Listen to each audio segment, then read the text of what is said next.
അല്ല, എല്ലാ മേഖലയിലും ഇപ്പോൾ ഏത്, അതായത് കമ്പ്യൂട്ടർ ഫീൽഡ് ഏതെടുത്ത് നോക്കിയാലും ചൈനയുടെ പ്രോഡക്ട്സ് ആണ് ഇപ്പോൾ കൂടുതൽ. അപ്പോൾ അത് ഈ കമ്പനിക്ക് ഉപകാരം ചെയ്തിട്ടുണ്ട്. തീർച്ചയായിട്ടും ചൈനയാണ് എൻ്റെ മെയിൻ ഇത്.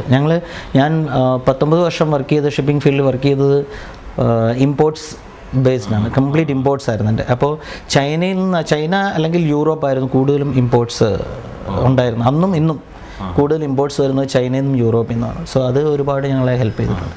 ചൈന വിസിറ്റ് ചെയ്തിട്ടുണ്ടോ? ഒരു പ്രാവശ്യം പോയിരുന്നു, പഴയ കമ്പനിയുടെ. ഒറ്റയ്ക്കാണ് പോയത്. ചൈന കണ്ടപ്പോൾ എന്താണ് തോന്നിയത്? വളരെ ഭംഗിയായിട്ട്. കേരളത്തിലെ ഏതെങ്കിലും സ്ഥലമായിട്ട് സാമ്യം തോന്നി? അങ്ങനെയൊന്നും തോന്നി. കേരളത്തിലെ റോഡ് പോലെ തോന്നിയില്ല? ഇല്ല, ഒരിക്കലും തോന്നിയില്ല. ഇല്ല, ഒരുപാട് ഡെവലപ്ഡ്. ചൈനയെല്ലാം ഒത്തിരി ഡെവലപ്പ്.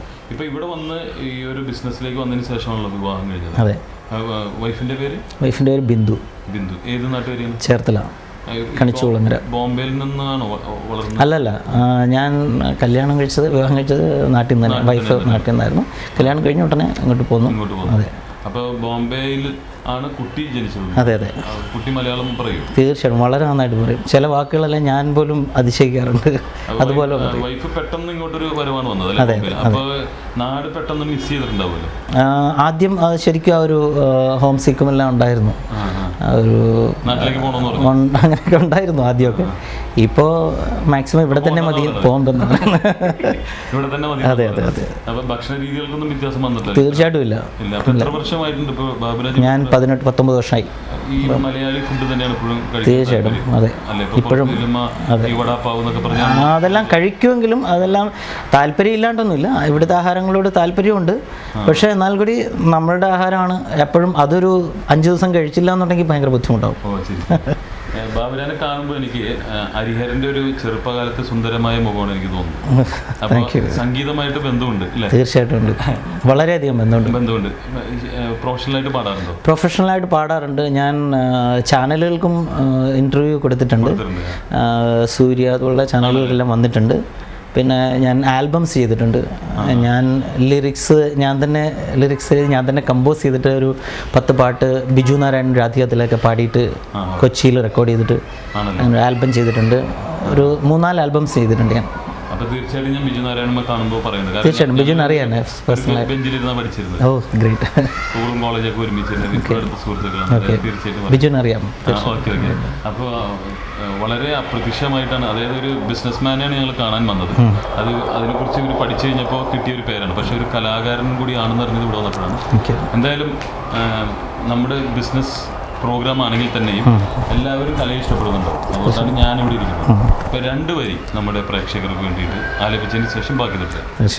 സാമ്യമകന്നൊരു ധ്യാനമേ,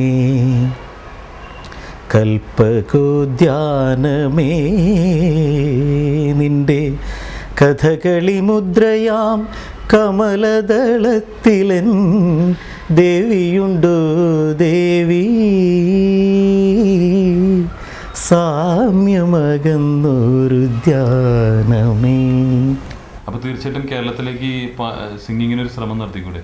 സിംഗിങ്ങിന് എനിക്ക് തോന്നണേ അത്രത്തോളം സ്കോപ്പ് കേരളത്തിൽ ഇന്നത്തെ ഈ ഒരു സാഹചര്യത്തിൽ ഒരുപാട് കോമ്പറ്റീഷൻ വളരെയധികം. തീർച്ചയായിട്ടും ശ്രമിക്കാം. പക്ഷേ എനിക്ക് കൂടുതൽ താല്പര്യം കമ്പോസിങ്ങിലാണ്. മ്യൂസിക് കമ്പോസിങ്ങിൽ ഞാൻ ഒത്തിരി താല്പര്യമുണ്ട്. ഞാൻ ഒരുപാട് കമ്പോസ് ചെയ്യാറുണ്ട്. ഞാൻ എഴുതാറുണ്ട്. അത് ലിറിക്സ് മറ്റുള്ളവരുടെ അടുത്ത് പോയി ചോദിക്കേണ്ട ഒരു അവസ്ഥയുള്ളത് കൊണ്ടാണ് ഞാൻ തനിയെ എഴുതി ചെയ്യുന്നത്. എഴുതിനോടും ക്രേസ് ഇല്ലാണ്ടില്ല. ഡിവോഷണൽ സോങ്സ് ഒരുപാട് ചെയ്യുന്നുണ്ട്, ഞാൻ കമ്പോസ് ചെയ്യാറുണ്ട്. അപ്പോൾ എനിക്ക് തീർച്ചയായിട്ടും എനിക്ക് താല്പര്യമുള്ളൊരു ഫീൽഡ് എന്ന് പറഞ്ഞാൽ മ്യൂസിക് കമ്പോസിഷനാണ്. അത് എസ്പെഷ്യലി ഒരു തുടക്കക്കാരനായിട്ടൊരു സീരിയൽ അതുപോലെ എന്തെങ്കിലും തീർച്ചയായിട്ടും ഇത് കാണുന്ന ആരെങ്കിലും ഒരു പ്രൊഡ്യൂസറാണ് കാണുന്നതെങ്കിൽ ഒരു മ്യൂസിക് കമ്പോസ് ചെയ്യാനുള്ള ഒരു ചാൻസ്, അല്ലെങ്കിൽ ഒരു പാടാനൊരു ചാൻസ്, അല്ല ഒരു എക്സ്പോർട്ട് ഇമ്പോർട്ടറാണ് കാണുന്നുണ്ടെങ്കിൽ ബിസിനസ്, അങ്ങനെ ആയിക്കോട്ടെ.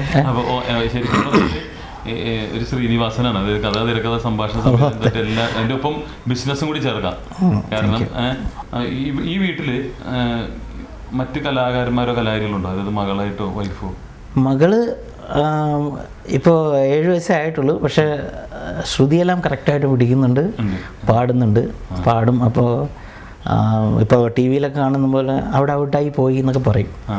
ഞാൻ പാടുമ്പോഴാണെങ്കിലും അച്ഛൻ അങ്ങനെയല്ല പറയും.